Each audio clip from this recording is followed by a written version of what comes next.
This report brought to you by the Richmond Club, where investors and high-growth companies meet. Good afternoon, ladies and gentlemen.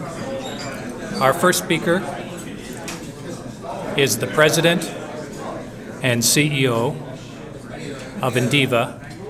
Please welcome Mr. Niel Marotta. Hi, everybody. Special thanks to the Richmond Club for inviting me to come here today and speak to you about Indiva Limited. I'm the President and CEO of Indiva and one of the co-founders.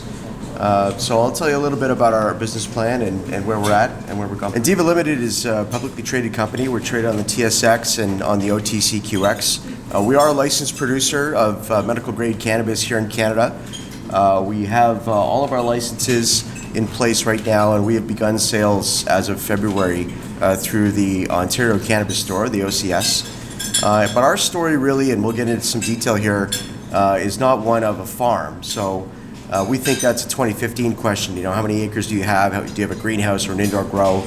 We do grow indoors. We will produce about 3,000 kilos a year, but we really have a factory, not a farm. And what that means is we're prepared, and really 90% of our revenue ultimately will come from extracts and edible products, not necessarily from the pre-rolls or dry flowers that we sell today.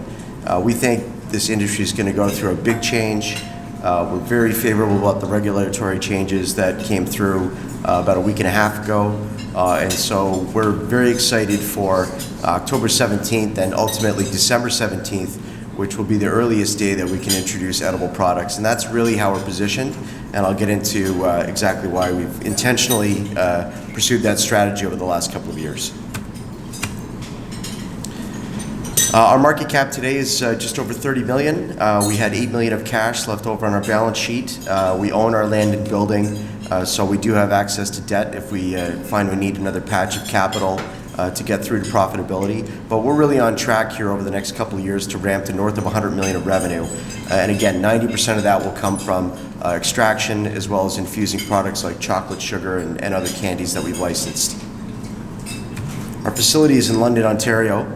And so we got our cultivation license back in 2017. We received our sales license towards the end of 2018, and we signed a supply agreement with the OCS. We began selling pre-rolls through the Ontario Cannabis Store and in stores here in Ontario in February, and through to June 17th, our market share is just shy of 9%. So we're quite pleased with the market share that we've taken so far, and we think if we can duplicate that across other SKUs that we'll soon introduce, we'll have a very successful business here in London, Ontario. We're not, didn't set out to be the biggest growers or the low-cost producers. We've really set out to be a CPG company that's about brand and quality and authenticity. And so I'll get into some of the license agreements we've done. But again, we grow in very small amounts, but really our big business will be through the 70-ton extractor we're building in London. It will produce over 4 million grams of distillate. And just to give you some idea, you know, a gram of flour might retail for $10, where a gram of distillate might retail for closer to $100. So producing 4 million grams of distillate would have a retail value of some 400 million versus 3 million grams of flour, which will only be 30. So this should give you, again, just reinforcing the mix of where a business will go to over time. This is really our path, you know, to achieve the revenue growth later into this year and going forward. So we've introduced pre-rolls.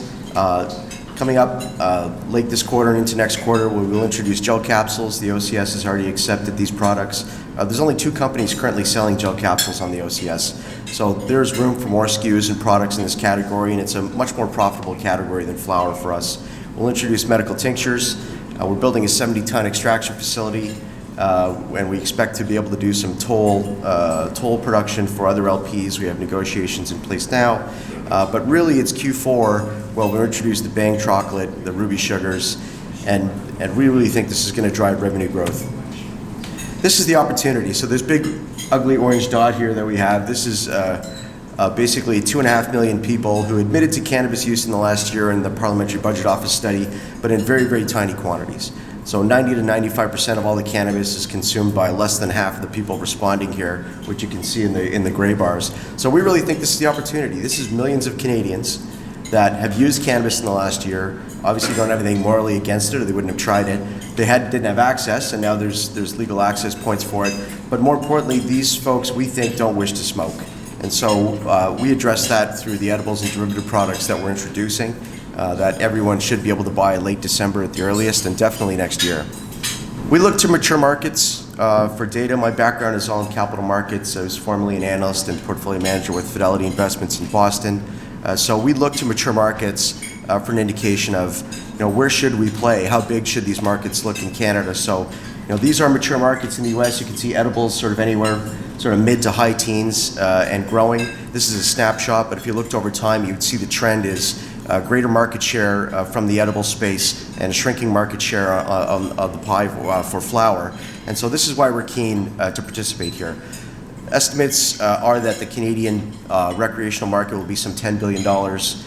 Retail, which would imply upwards of $1.5 billion to $2 billion retail sales just in edibles alone. And then when you break down the edible category, what you find is it's roughly 45% chocolates, 45%, let's call it gummies or jellies, and then the remaining 10% is sort of a mishmash of products, whether it be a beverage or a topical or other products. We're not growers, not in scale, and there's a reason for that. We think there's going to be a massive oversupply of grow in this country.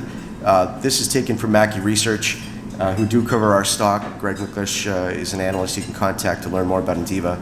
But this indicates 2,400 tons of production of funded capacity that's coming on just for the top 10 producers.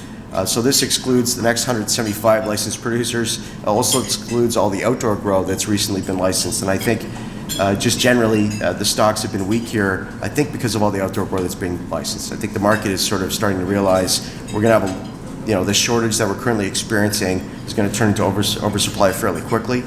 So that's not where we want to play.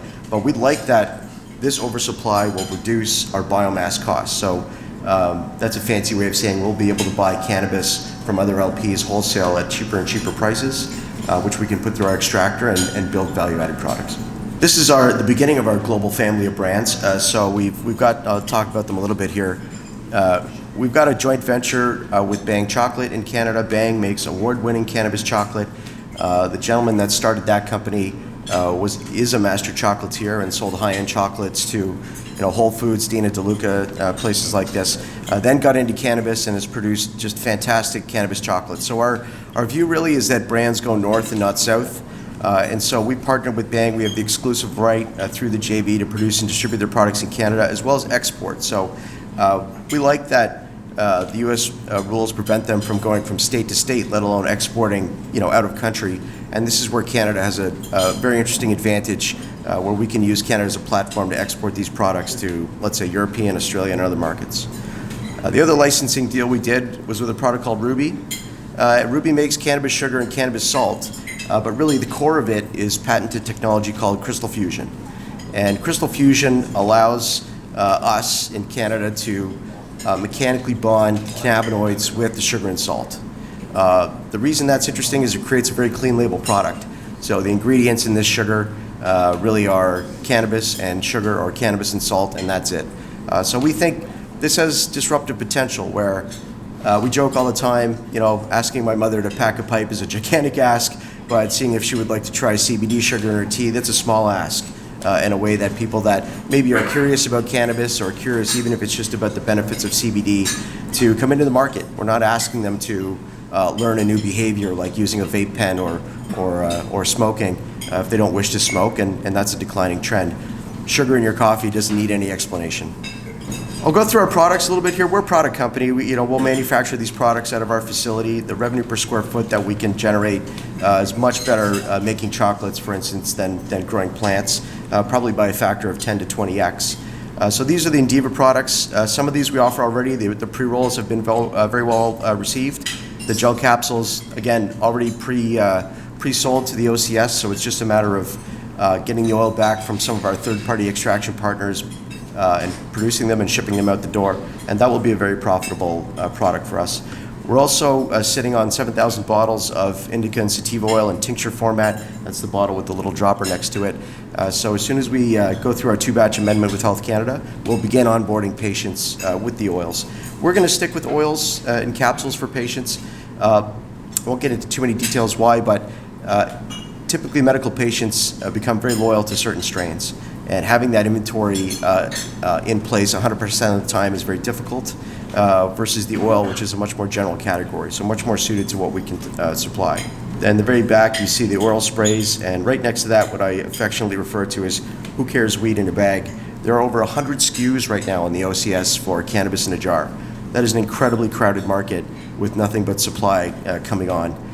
When you look at pre-rolls, when we entered that category, did our analysis that it was a better margin and again, a more differentiated actual product as opposed to a raw material in a jar. There were about 15 to 20 SKUs, now there's over 50. So I think, keeping our market share at 9% or so on an equal weight basis, I think is quite good. So this is the Bang chocolate. There's a great story here. The chocolate itself will come from a supplier in California. It's a 5th generation family business. The great-great-grandfather of the generation that runs it now came over from France in the 1850s during the gold rush and became a picks and shovels guy. So he decided he would sell sugar, spices, and chocolate to some of the geologists, explorers, and miners. And I guess he won because there's not a heck of a lot of mining going on in California, but this chocolate business is global. We can import chocolate into Canada duty-free, and we're very excited about using this chocolate, not only because it's delicious and it's very high quality, but because the very essence of global branding to us is if you were to walk into, let's say, a MedMen in Venice Beach, California, and try Bang chocolate, and then went to the Honey Pot on Queen Street West in Toronto, it'll be the identical chocolate. Same taste, same flavor, same formula, and we think as we get to cannabis, let's call it 3.0, I don't know if we're on 4.0 or 5.0, but which in my mind would be federal legalization in the United States, having brands that are recognized north and south of the border will be very powerful, we think. There's many flavors. These are the milk and dark chocolates. These will have only 10 milligrams. We think these are absolutely compliant with Health Canada's guidance. It's not just a matter of flavor in terms of is this appealing to kids, which is really the litmus test as to whether you can sell these products. The question is not just taste and flavor, but how is it packaged, how is it presented? And so in this case, we'll use child-proof resealable packages, very innocuous branding. There's no big, bright primary colors other than the government warnings, attracting children to this product. And under no circumstance would we change these formulas or names to make it appealing to kids. We think we're in very good shape here with this product. These are the Ruby products. So the beauty of the sugar and the salt, again, is that very easy entry point for people that are new to cannabis. We also think there's some B2B opportunities here where folks that might want to go into business and just to make edibles, maybe they want to buy sugar from us to use as opposed to going the oil route. And what you see at the top of that page is another product they have called chewable gems. And so these candies are basically dehydrated organic fruit coated in cannabis sugar. So again, very clean label.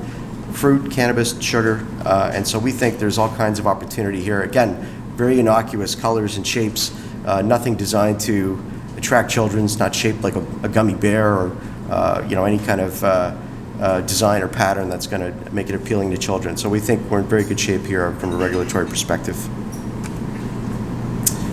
We've got a great team. My background is all in capital markets. Our CFO has spent, is a CPA and has been inside public companies for 15 years.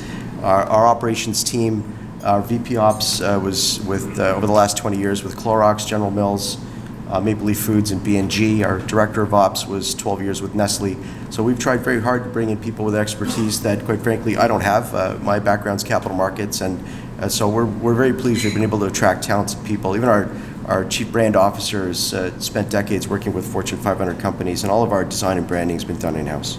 So right now, basically what's going to drive our story going forward is a combination of, I'll just give you some pictures of our facility here while I'm chatting away, but we're going to increase our distribution agreements beyond Ontario. We're well down the path with Quebec. Alberta will take whatever we can send them. Those 3 relationships will cover 75% of the country. Adding BC would take us to 90. So this is the goal for the rest of this year. And then it's also driven by SKU introduction. So we've got the pre-rolls on the market, then we introduced the gel caps, again, pre-sold in Ontario. We know what products Quebec is asking for as well. We're ready to go. And then it's really the edibles that drive us to that 100 million plus mark over the next 18 to 24 months.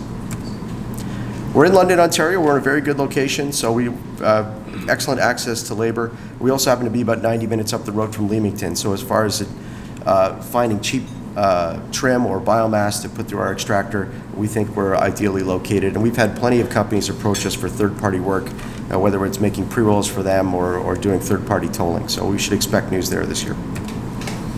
This is a plan view of our facility.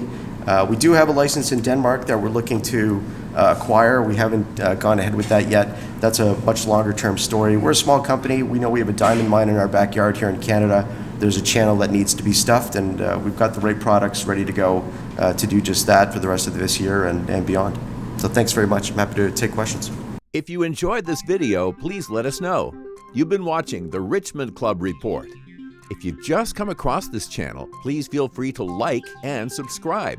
I'm sure you'll find a lot of interesting and lucrative investment and trading ideas around here. We'll see you again soon on the next video. Cheers, guys. Have an amazing and profitable day.